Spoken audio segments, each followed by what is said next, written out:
Halo warga YouTube semua, apa kabar? Ketemu lagi di channel kecil saya ini. Hari ini saya bakalan reading bareng si Jamet ya. Ngomong-ngomong si Jamet ini Ninja RR Old tahun 2004. Di video kali ini saya pingin bahas ya, tentang kekurangan Ninja RR menurut saya. Jadi ya bisa saja berbeda dengan teman-teman yang lain. Jadi ini menurut opini pribadi saya gitu loh. Oh ya, saya juga cuman mau sekedar ingetin kalau saya ini bukan reviewer profesional, bukan mekanik, apalagi pembalap. Saya ini cuman mas-mas biasa yang hobi bikin video kayak gini. Ya kali kan siapa tahu bisa jadi YouTuber terkenal gitu loh. Oke, langsung aja kita ke kekurangannya yang pertama. Jadi nggak usah buang-buang banyak waktu ya. Langsung aja kekurangan yang pertama yaitu boros bahan bakar. Jadi konsumsi bahan bakar Ninja RR ini cenderung lebih boros ketimbang motor 150 cc lainnya. Jadi saya compare-nya itu saya perbandingannya dengan sesama 150 cc ya. Jadi saya nggak lihat teknologi mesinnya ini 2 langkah atau 4 langkah. Saya cuma berdasarkan cc-nya. Cc-nya sama, harganya juga kan ada kan yang mirip-mirip sama motor 150 cc 4 langkah. Jadi untuk kelas 150 cc konsumsi bahan bakarnya terbilang boros.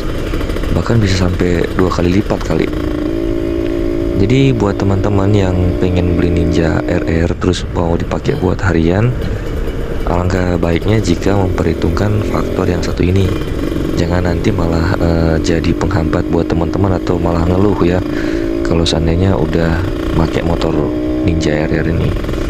Tapi memang ada sebagian orang bilang kalau pengen main 2 tak jangan takut boros gitu loh. Oke, kita ke kekurangan berikutnya yaitu penggunaan oli samping. Jadi teman-teman selain beli bensin, teman-teman juga harus nyampur pakai oli samping. Nah, oli samping ini kan banyak macamnya ya, banyak harganya. Dari yang Jaso FB, Jaso FC sampai Jaso FD. Nah, kalau teman-teman pakai yang Jaso FB atau Jaso FC itu harganya relatif murah. Tapi kalau pakai yang Jaso FD itu biasanya harganya lebih mahal. Jadi semuanya kembali ke teman-teman. Intinya kalau teman-teman pakai motor 2 langkah, pasti selain beli bensin ya harus beli oli sampingnya juga, ditambah oli mesinnya buat bagian transmisi. Terus kekurangan berikutnya itu di teknologi motornya ya. Jadi dengan harga kisaran 20-30 jutaan, itu kebanyakan yang jual kayak gitu ya. Tapi ada juga yang udah full spec dia sampai ratusan juta. Ada yang murah banget juga, yang bahan banget juga ada. Tapi kita ngambil rentang harga yang umumnya lah di marketplace itu kisaran 20-30-an juta. Itu kan mirip-mirip ya sama motor 150 cc yang lain. Itu kalau dilihat dari teknologinya Ninja RR udah ketinggalan sih. Kayak dari segi lampu aja udah kalah.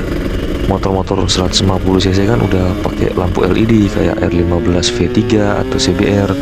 Kan udah pakai LED, terus speedometernya juga udah digital, udah bukan analog lagi. Belum lagi bagian suspensi udah pakai upside down. Belum lagi dengan teknologi-teknologi yang lain. Jadi teman-teman dengan harga yang sama dengan motor 150 cc yang lain itu dapat teknologinya yang lebih tertinggal lah. Bisa dibilang tertinggal ketimbang motor-motor tersebut. Tapi ya semua kembali ke selera teman-teman sih. Mau yang 150 cc 4 langkah atau yang 2 langkah. Lanjut ke kekurangan berikutnya itu karena motor ini pakai teknologi lama ya. Jadi otomatis kan pengabutan atau pencampuran bahan bakar itu kan pakai karburator, belum injeksi. Itu kalau yang di RR kan dia pakai karburator Mikuni VM28. Itu sering banget dia skepnya itu nyangkut. Jadi dia nggak balik lagi kalau habis digas di RPM tinggi, pas throttle gasnya ditutup dia skipnya itu nggak balik, jadi kancing gitu. Kalau buat yang udah biasa ya nggak panik, tapi yang bahaya kan kalau yang nggak biasa, nanti panik bisa jadi hal-hal yang tidak diinginkan. Itu juga salah satu poin buat teman-teman memperhitungkan kalau seandainya pengen beli motor ini, pengen pakai lah. Terus untuk kekurangan berikutnya itu rawan jebol mesinnya, apalagi buat teman-teman yang udah di porting ya, terus tidak diperlakukan dengan semestinya, itu biasanya mesin rawan jebol. Kalau untuk mesin standar, untuk jebol ya tergantung dari pengerawatan teman-teman sendiri, kayak penggunaan oli sampingnya yang bagus atau yang benar, takaran oli sampingnya yang benar, kayak setelan oli sampingnya, pompa oli samping itu yang benar, itu biasanya awet sih. Tapi kalau oli sampingnya, setelan pompa oli sampingnya itu nggak benar, terlalu irit, itu bisa bikin jebol mesinnya. Atau kayak pompa oli sampingnya mati, nah itu dia bisa bikin jebol mesinnya. Kan kalau pompa oli samping ada trouble, ada masalah kan, nggak ada tanda-tanda gitu, tiba-tiba wah udah mati, jebol mesinnya gitu. Jadi harus diperhatikan baik-baik untuk masalah mesinnya. Terus untuk kekurangan berikutnya itu harga partsnya itu mahal, baik untuk bagian aksesoris sampai bagian mesin itu tergolong mahal. Contoh itu holder saklar sebelah kanan ya, kalau yang CBU atau yang ZX itu kayak punya saya ini, harga barunya di marketplace itu kisaran 1 jutaan, udah tembus 1 jutaan men, itu nggak main-main harganya. Atau kayak bagian single seat Ninja RR Old yang SE itu bisa sampai 2 jutaan, 1 jutaan sampai 2 jutaan harganya. Itu mahal banget kalau dibandingin sama motor lain kayak motor R25 yang pakai merek VND, itu kisaran ya 300-an lah. Jadi bedanya jauh banget. Belum lagi kalau mesinnya jebol.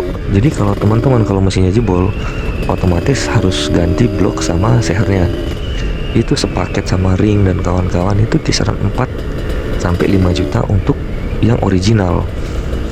Memang sih ada yang jual untuk aftermarketnya banyak, tinggal disesuaikan sama keuangan teman-teman sendiri.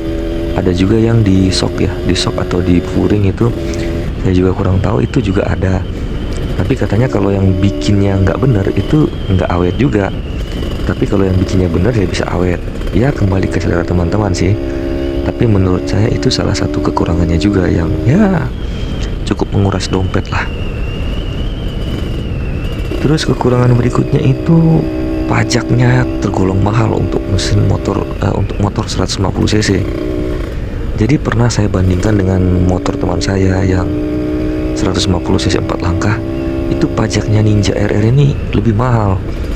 Pajak motor saya ini kisaran 400-an sampai 400 sampai 500 lah, rentang segitu. Sementara motor teman saya itu di kisaran 300-an kalau nggak salah. Tapi kan kalau pajak itu tiap daerah berbeda-beda ya, tergantung kebijakan daerah masing-masing untuk pajak kendaraan bermotor.